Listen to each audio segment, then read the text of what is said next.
Μαλάκα, βγήκε το καινούριο Hobbit.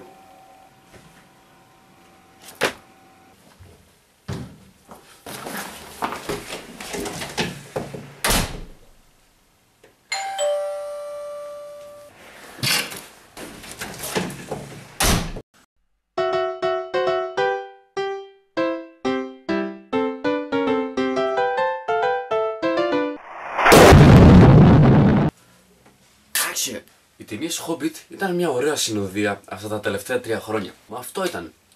Αυτό ήταν το τέλος του ταξιδιού μας στη Μέση Γη. Τουλάχιστον για τα τελευταία 20 χρόνια. Έτσι λέω. Οπότε λοιπόν, το Hobbit, η μάχη των 5 στρατιών, αξίζει? Πάμε να δούμε. Μπαίνοντας πια στην τρίτη ταινία της τριλογίας Hobbit, ξέρεις περίπου τι να περιμένεις. Η ιστορία συνεχίζει ακριβώς από εκεί που τελείωσε η προηγούμενη. Δηλαδή με το Smaug να φεύγει προς τη Λιμνούπολη. Και από εκεί πέρα δεν θα σου πω τίποτα γιατί από την πρώτη στιγμή και να σας πω με την παραμικρή λεπτομέρεια θα αποτελεί spoiler για την ταινία.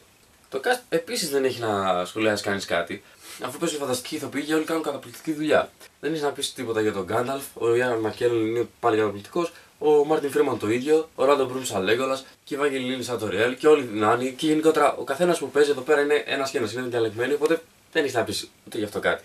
Σε θέματα ιστορία, σεναρίου και σε θέματα ηθοποιίας, η ταινία αυτή είναι άρτια. Πάμε τώρα να σχολιάσουμε την τεχνολογία και συγκεκριμένα τα ειδικά εφέ. Δεν διαφωνώ στη θεωρία ότι το CGI είναι ένα μέσο για να πει μια ιστορία με τον καλύτερο δυνατό τρόπο. Το CGI όμως δεν πρέπει να σε βγάζει από την ιστορία. Δεν θα με πειράξει τόσο, εκτός αν φαίνεται έντονα ότι είναι δημιουργημένο από υπολογιστή. Μην γελιέστε, αυτή η ταινία δεν έχει πολλές τέτοιες σκηνές. Είναι σε μερικές σκηνές όμως όπου δεν έχει γίνει καλή δουλειά. Για παράδειγμα, θυμάμαι μέσα σε μια σκηνή μέσα στο Lonely Mountain όπου στέκεται το Thorn και γύρω του φαίνεται η γραμμή από το green screen. Δεν λέω ότι είναι κάτι το τραγικό, αλλά για μια τέτοια ταινία νομίζω σε κάποια θέματα θα πρέπει να έχει λίγο περισσότερη προσοχή. Τώρα, όσο για το υπόλοιπο CGI που υπάρχει παντού στην ταινία, εντάξει δεν γινόταν. Μιλάμε για 5 στρατιές από orc, ξωτικά και goblin και γίγαντες. Είναι σχεδόν αδύνατο να μην χρησιμοποιήσει CGI. Βέβαια, στις περισσότερες σκηνές, το CGI είναι πανέμορφο με έναν μοναδικό τρόπο το οποίο τον καταφέρνει μόνο ο Peter Jackson.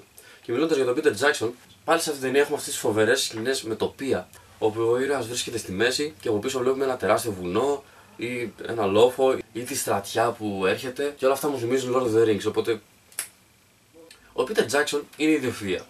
Και θα σας πω γιατί. Πολλοί παραπονιούνται και λένε ότι το Hobbit είναι ένα βιβλίο και έχει γίνει 3 ταινίες. Βέβαια αυτό μπορείς να το δεις αρνητικά και να πεις ότι όλο αυτό γίνεται για το κέρδος, που φυσικά και γίνεται για το κέρδος, αλλά μπορείς να το δεις και από τη θετική πλευρά του και να πεις κάτσε να σκεφτώ όμως λίγο. Ναι, λοιπόν, υπάρχει ένα βιβλίο και έχουν δημιουργηθεί 3 ταινίες. Να γίνει αυτό, πρέπει να δημιουργηθούν σκηνές από την αρχή, οι οποίες δεν βασίζονται σχεδόν καθόλου στο βιβλίο, να δημιουργηθεί επίσης διάλογος από την αρχή και να προσθεθούν νέοι χαρακτήρες. Και θέλουμε να μιλήσουμε με νούμερα.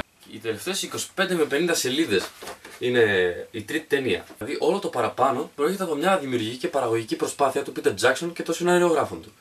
Βέβαια, δεν είναι όλες οι σκηνές καλές. Υπάρχουν ορισμένες σκηνές στις οποίες φαίνεται πολύ έντονα ότι προσπαθούν να το τραβήξουν από τα μαλλιά για να μπορέσουν να κάνουν την ταινία μεγάλη. Και αυτές οι σκηνές συνήθως περιλαμβάνουν αυτόν εδώ τον τύπο. Σοβαρά, αυτός ο τύπος γιατί φαίνεται τόσο πολύ σε αυτήν την ταινία? Στα αρχή τα βλέπω αυτόν τον τύπο και λέω: ωραία, αυτός είναι από την προηγούμενη ταινία, πλάκα είχε, ας το δούμε για λίγο. Να παίζει και σε άλλη σκηνή. Ακόμα μια σκηνή με αυτόν τον τύπο. Γιατί μας δείχνεις αυτόν τον τύπο? Θα καταλήξεις κάπου, αδερφέ. Και δεν καταλήγει πουθενά. Απλά θέλει να δείχνει αυτόν τον τύπο. Ποιος ήταν ο ανιψιός του Peter Jackson? Ακόμα μερικές από αυτές τις σκηνές ήταν σκηνές όπου η Torian και ο άλλος ο Νάνος, ο Φίλι, είχαν αυτό το romance. Το οποίο στην προηγούμενη ταινία μπορεί να είχε μια βάση, μια πλάκα, αλλά σε αυτή την ταινία. Αχ. Οι αρκετές σκηνές σε αυτή την ταινία είναι δραματικές. Και όταν κόβεται αυτή η δραματική σκηνή για να σου δείξει μια σκηνή με το Φίλι και την Torian, λες: χιάσα μας, άντε πάμε πίσω.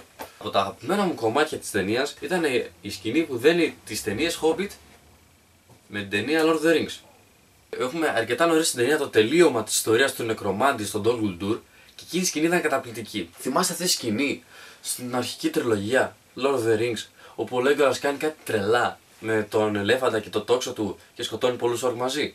Αυτό το τύπο οι σκηνές είναι ξεκάθαρα Peter Jackson. Γενικότερα όλες αυτές οι σκηνές με τα περίεργα ακροβατικά είναι υπογραφή του. Και σε αυτή την ταινία υπάρχουν πιο έντονα από ποτέ. Έτσι λοιπόν το Hobbit, τη μάχη των 5 στρατιών, είναι το τελευταίο ταξίδι μας στη Μέση Γη. Είναι μια πάρα πολύ ωραία ταινία.